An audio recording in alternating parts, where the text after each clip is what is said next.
एक बार स्वर्ग के राजा इंद्रदेव से क्रोधित होकर दुर्वासा ऋषि ने उन्हें श्राप दिया कि जिस ऐश्वर्य में तुम मेरा अपमान कर रहे हो वो तुमसे छिन जाएगा। दुर्वासा ऋषि के श्राप के कारण देवता कमजोर होने लगे और उनके मान सही मच गई और वे सब मदद के लिए भगवान विष्णु के पास पहुंच गए। भगवान विष्णु ने देवताओं को समुद्र मंथन करने का उपाय सुझाया और बताया कि समुद्र मंथन से जो अमृत निकलेगा उस अमृत के सेवन करने से ही देवताओं की शक्ति उन्हें वापस मिल सकेगी। देवताओं की शक्ति इतनी कमजोर हो चुकी थी कि वे अकेले ही विशाल समुद्र का मंथन करने में सक्षम नहीं थे।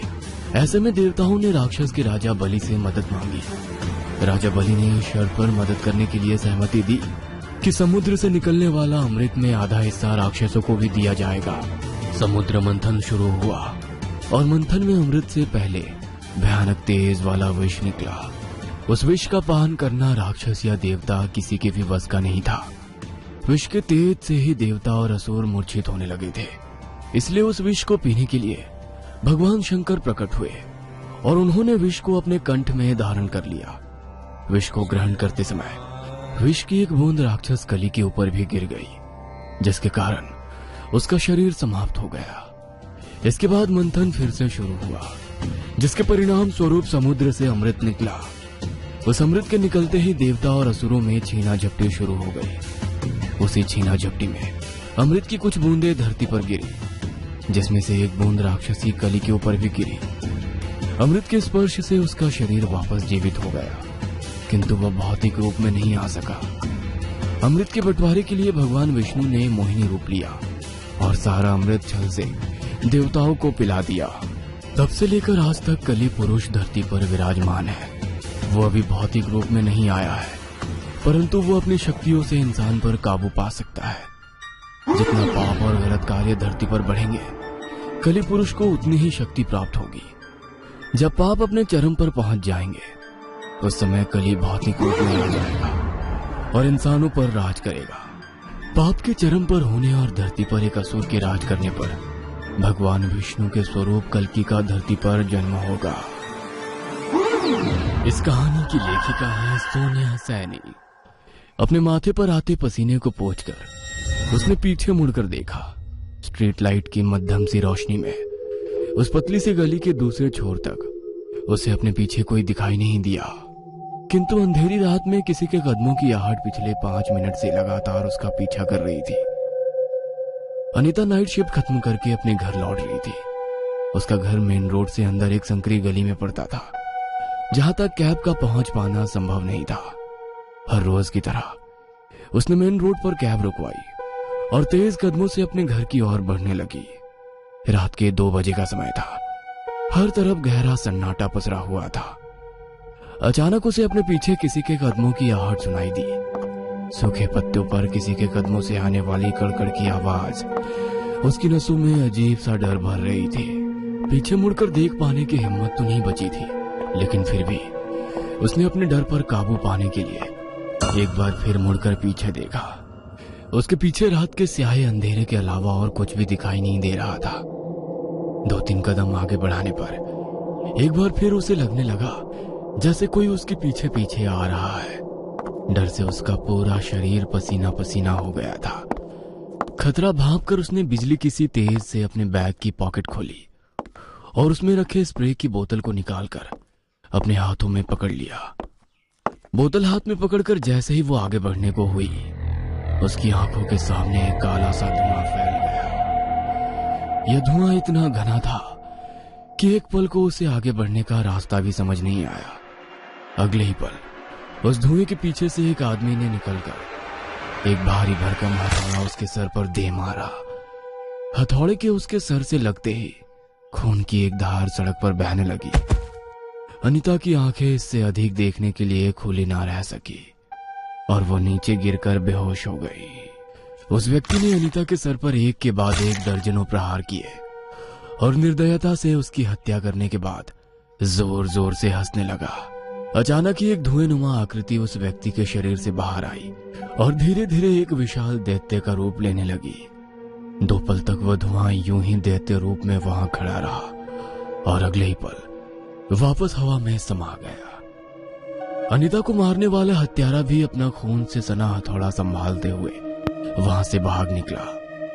अगले दिन हर समाचार की मुख्य पोस्ट पर अनीता की दर्दनाक मौत की खबर छपी हुई थी। अनीता की मौत पिछले कुछ दिनों में होने वाली 10वीं हत्या थी। कोई सीरियल किलर मासूम बेगुनाह लोगों को तड़पा तड़पा कर मार रहा था। मरने वालों के शरीर इतनी बुरी अवस्था में मिल रहे थे कि पुलिस के लिए भी जांच कर पाना कठिन हो रहा था। हर हत्या में कुछ बातें थी जो बिल्कुल कॉमन थी, जैसे मरने वाले सभी लोग सीधे सच्चे अच्छे इंसान थे। इन सभी की हत्या अमावस्या की रात को गहरे अंधेरे में हुई थी, खासकर ऐसी जगहों पर जहां कैमरा भी नहीं था, इसलिए कोई भी गवाह या सुराग नहीं मिल पा रहा था। आज फिर एक अमावस्या की रात थी।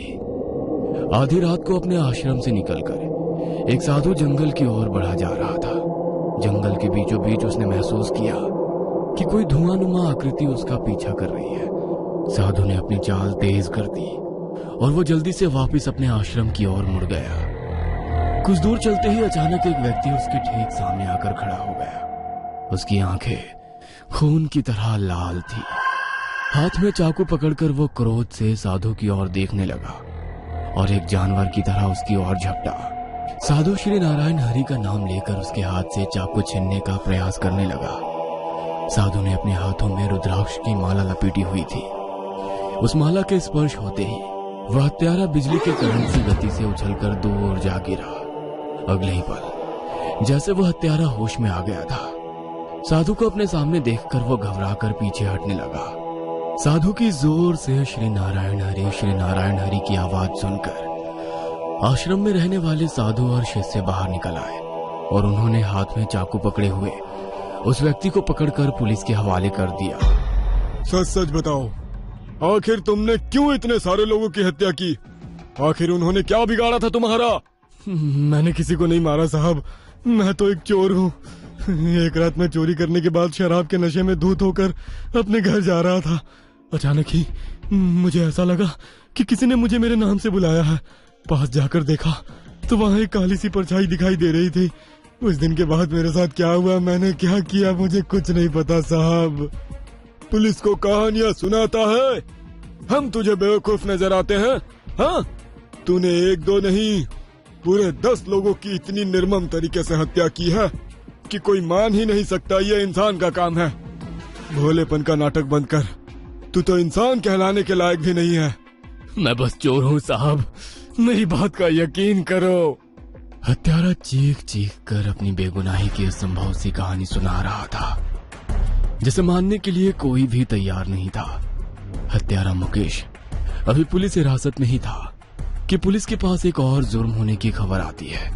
इस बार हत्यारे ने हाईवे पर गाड़ी रुकवाकर उसमें बैठे 5 लोगों की बेदर्दी से हत्या की थी। अगर ये किलर यहाँ है तो ये मर्डर किसने किया? बिल्कुल वही तरीका, अमावस्या की रात को हैवानों की तरह हत्या करना। आखिर क्या पहेली है ये सब? कहीं ये किसी गैंग का काम तो नहीं? इंस्पेक्टर दयाशंकर मन ही मन उधेड़ बोन में लगा हुआ था। मुकेश के ठिकाने से पिछली हत्याओं में उपयोग किए गए हथियार बरामद हो गए थे, जिससे उसका अपराध साबित हो रहा था। साथ ही साथ अब तो हर दूसरे तीसरे दिन शहर में हत्या, चोरी, डकैती, बलात्कार जैसे अपराध ऐसे बढ़ते जा रहे थे कि लग रहा था शहर के चप्पे चप्पे में अपराधी ही घूम रहे हैं। स्थिति पुलिस के नियंत्रण से बाहर हो गई थी। रात का समय था। अपने विचित्र केसों के बारे में सोचते सोचते दयाशंकर को नींद आ गई थी। अचानक ही उसे नींद में एक आदमी कुल्हाड़ी से छोटे बच्चे पर हमला करता नजर आया। हमलावर कोई सामान्य व्यक्ति नहीं लग रहा था। उसके सफेद चेहरे पर फैली मनुष्यत को देखकर लगता था वह कोई इंसान ना होकर नरभक्षी हो। दयाशंकर ने देखा मर्डर साइट से सिटी हॉस्पिटल की बिल्डिंग दिखाई दे रही थी। अचानक ही चौंक कर उसकी नींद टूट गई। उसे एक अजीब सी बेचैनी महसूस हो रही थी। अब वो एक पल के लिए भी बिस्तर पर लेट नहीं पा रहा था। उसने उसी पल अपनी गाड़ी निकाली और सिटी हॉस्पिटल की ओर दौड़ा ली। अस्पताल से कुछ ही दूरी पर एक आदमी हाथ में कुल्हाड़ी लिए धीमे कदमों से चला जा रहा था। उसकी कुल्हाड़ी पर खून लगा हुआ था, जिससे टप टप कर खून टपक रहा था। दयाशंकर ने हड़बड़ाकर गाड़ी उस आदमी के सामने रोक दी, उसे गिरफ्तार करके गाड़ी में बिठाया और पास के घर में खुले दरवाजे से डरते हुए भीतर घुस गया। सामने का नजारा देखकर उसकी आंखों में आंसू आ गए थे। उसका सपना हूबहू सच होकर उसके सामने था। ये कैसी पहेली थी? क्या सपने में देखी हुई बातें सत्य हो सकती है? एक के बाद एक ऐसे ही दयाशंकर को विजन्स दिखाई देते और मौका वारदात पर जाने पर सब कुछ सत्य होकर उसके सामने आ जाते। दयाशंकर के हाथों जो भी अपराधी पकड़ा जाता, एक ही कहानी सुनाता कि उसने कोई अपराध नहीं किया। उसे हत्या से पहले एक काली भयानक परछाई दिखाई दी और उसके बाद उसे कुछ भी नहीं पता कि उसने क्या किया। दयाशंकर जानता था कोर्ट में इस तरह की बात करना बेवकूफी होगी। कानून इस तरह काला साया दिखने की बात को कभी स्वीकार नहीं कर सकता।